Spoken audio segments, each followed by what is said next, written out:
And I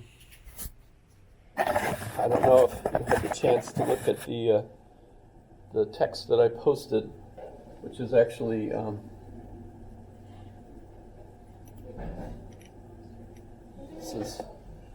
that's not the one that I was looking at last night, but it should be the same thing. So it's book one, and that's all. I think the link I sent you.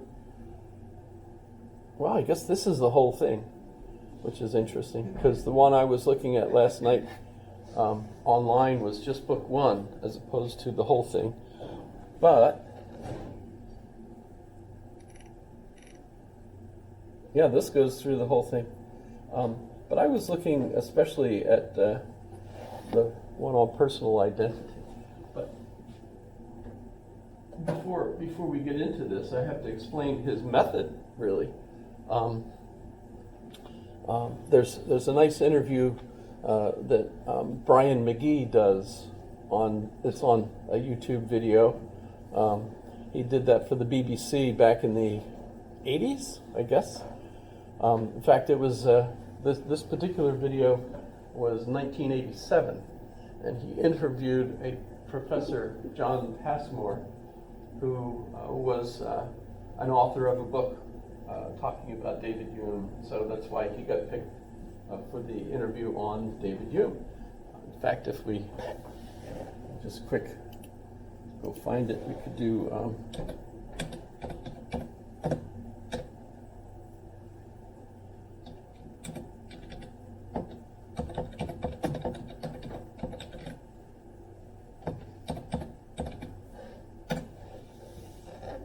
There it is. The philosopher most widely regarded as the greatest who has ever written in the English language is David Hume, not an Englishman but a Scot, born in Edinburgh in the year 1711. He did some of his best work very young. At about 18 he experienced a sort of intellectual revelation, and over the next 8 years he produced a large and revolutionary book called A Treatise of Human Nature. It met with little attention and even less understanding. In it, but you won't have any problem because you've got me. So I will explain it so you don't have any problem with it. And the thing I wanted to say too about the course is that David Hume, Immanuel Kant, and Georg Friedrich Wilhelm Hegel is like the climax, really, of the course. It's not that it's downhill from there, but in a way, it's anticlimactic, if we may call it that, because David Hume is the one that takes British empiricism to the precipice, to the very logical conclusion, really, and leaves the philosophical world in a quandary. Because it seems like there's no point to doing philosophy.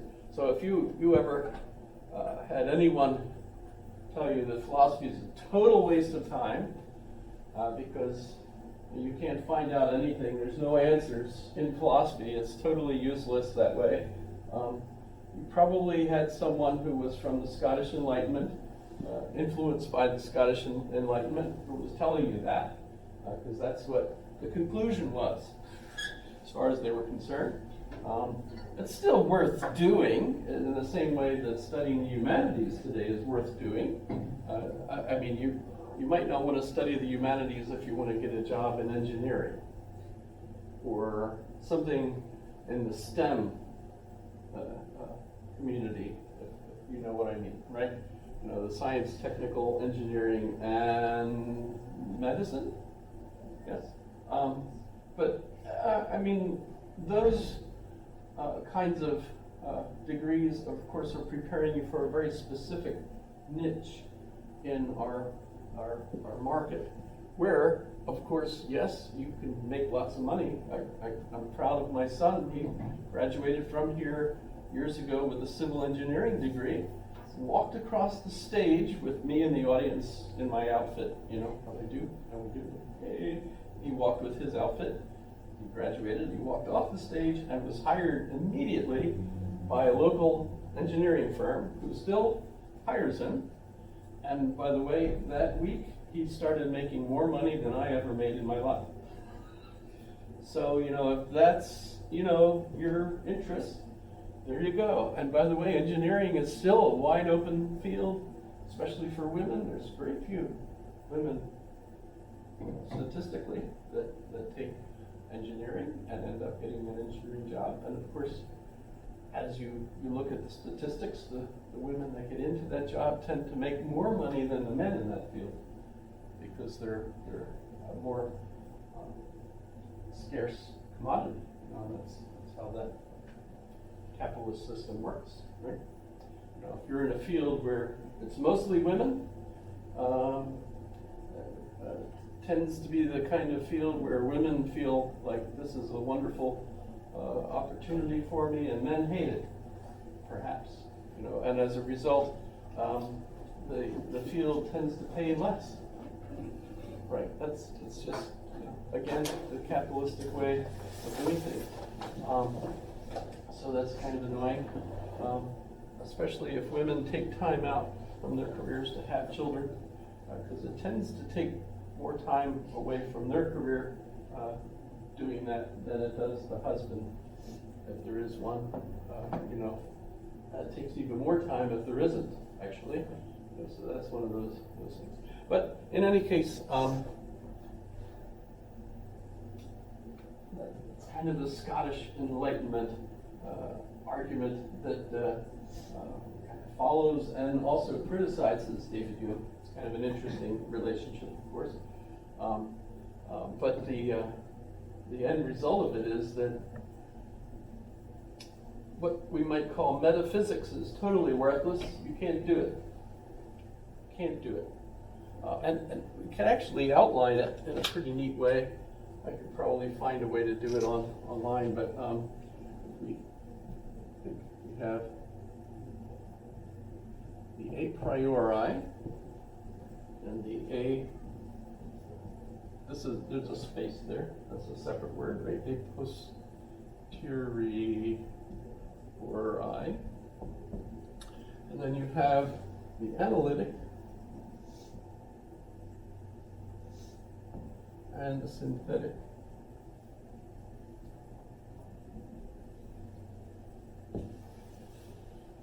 So what are these? Well, the analytic takes us all the way back to Aristotle and his square of opposition. So when you look at that, remember there's the universal, and that includes the universal affirmative and the universal negative. We also refer to that as analyticity or analytic, because it's basically the definition of a thing. When you give it a universal, all horses are animals. It's part of the definition of horses to say that, right? Synthetic, on the other hand, means this is new news, essentially. It's the particular statements from Aristotle's square. Some are not. So if I say that horse is a gelding, that's news to me that doesn't come automatically because I know the definition of a horse, even a male horse, because that specific horse has had an interesting operation that made it Jewish. No, that's different. That's a totally different thing. Sorry, that was a bad joke. Totally forget that. Erase that from your mind, which of course doesn't actually work. It just emphasizes it really in the mind, because not only will you remember, oh, that was a bad joke, but I ought not to remember it, and you'll remember that, right? But so this is the specifics, the things that we learn about specifically to a particular situation or experience or object, right? This is actually universal. It's true of all things of that type, as long as you already are familiar with that type of thing, and so on. A priori is just Latin for before, and a posteriori is Latin for after, right? So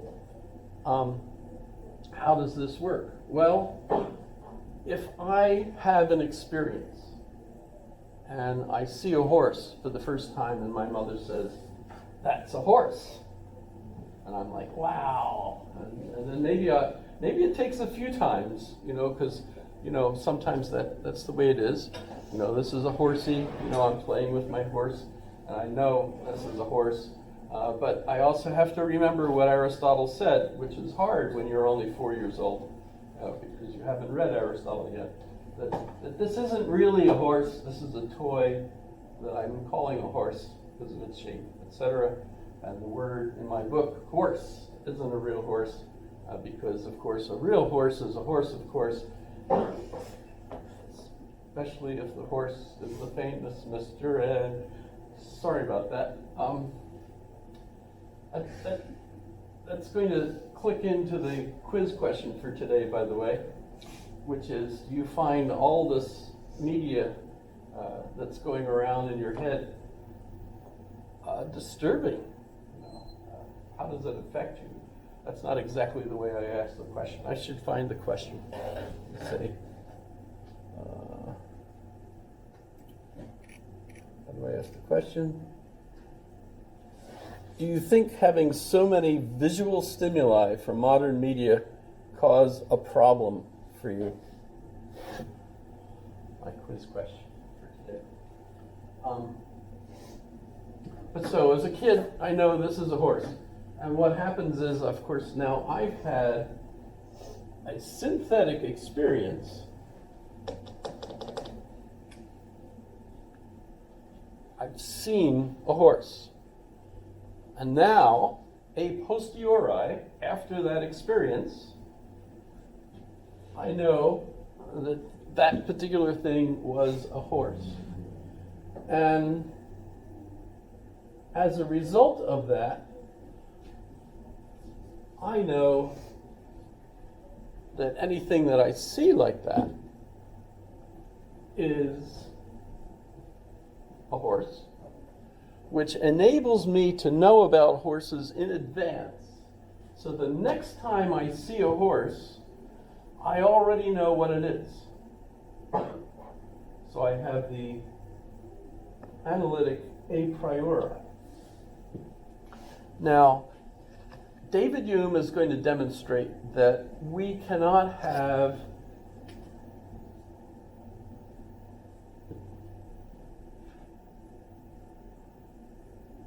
Did I get this mixed up? Let me see.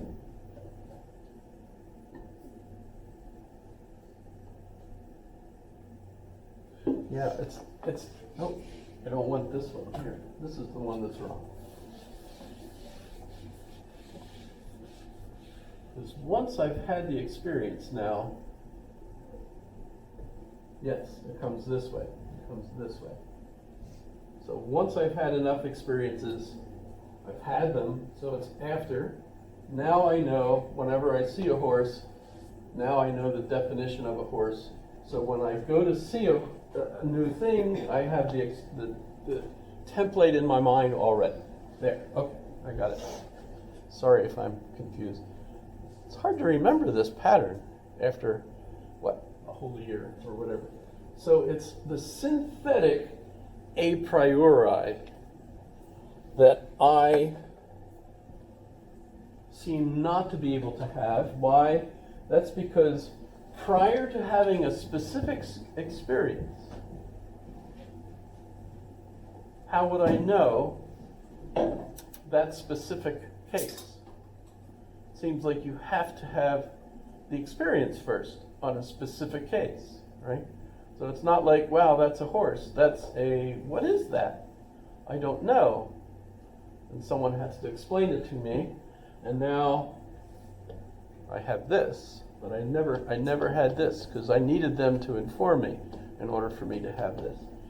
And David Hume argues that every time you're doing metaphysics, this is what you're actually trying to prove, that you actually have a synthetic a priori. So if we look at what that does,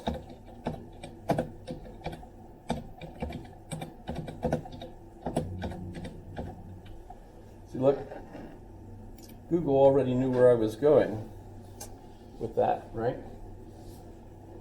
The synthetic a priori is concerned with the intuitions which all of our experiences must conform to. Thus, rather than concerning itself with experience itself, which Kant thinks is better left to empirical science, metaphysics should focus its attention on the preconditions for experience itself. So that's where this is going to lead to.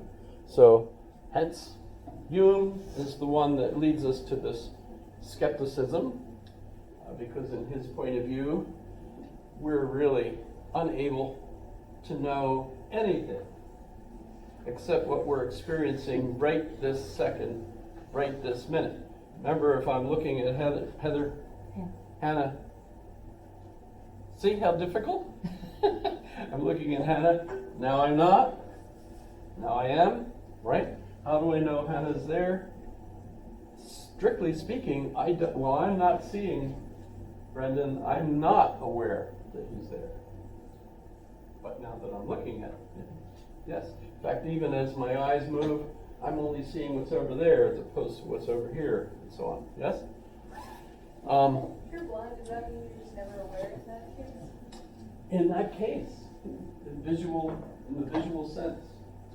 And think about the kids that get the new implants, and then, you've seen the videos probably of kids finally actually seeing something, or getting glasses, or the person who has been blind all their life, or at least blind for such a certain period of time, and then they get an implant, or a new, whatever the new operations are that give them sight for the first time, and they see something like a loved one, and they're just in tears because this is just such a dramatic experience for them. So, that happens, right? Today we have the medical science to help some people that are blind, right, that way. So the answer to that question would be obviously yes, right? Same thing with deaf folks, of course. Can you imagine Beethoven at the point where he famously went deaf? Too much lead in his wine, thanks to him drinking out of pewter cups. That's, I think, the pretty clear assumption, right? They've even done DNA studies of his hair and discovered that he is just loaded with lead, because it grows into the hair, so they could identify that lead poisoning clearly explains the kind of trauma that he went through prior to his conducting and writing the Ninth Symphony. But famously, he took the legs off of the two pianos in his apartment and had them sitting on the floor so he could feel the music through the floor, right? So just imagine not having sensory input, especially in something that was your life. His ability to write music is just, when you compare all the composers out there, and one author did,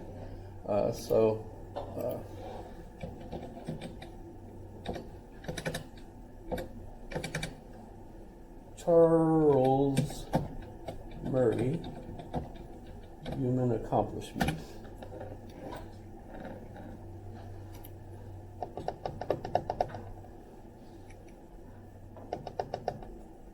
And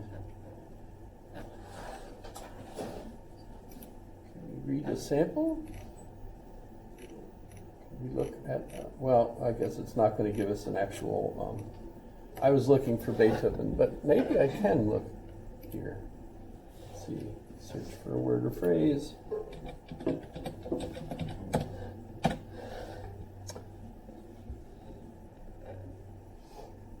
Oh, they didn't include any of this. Well, that's okay. But what Charles Murray does in this book is look at a bunch of different arts and sciences and uses new search criteria that is available because of Google, and he does a kind of sociological search and discovers that of all the composers that have ever lived so far, Beethoven and Mozart are tied for #1, and not just with like Europeans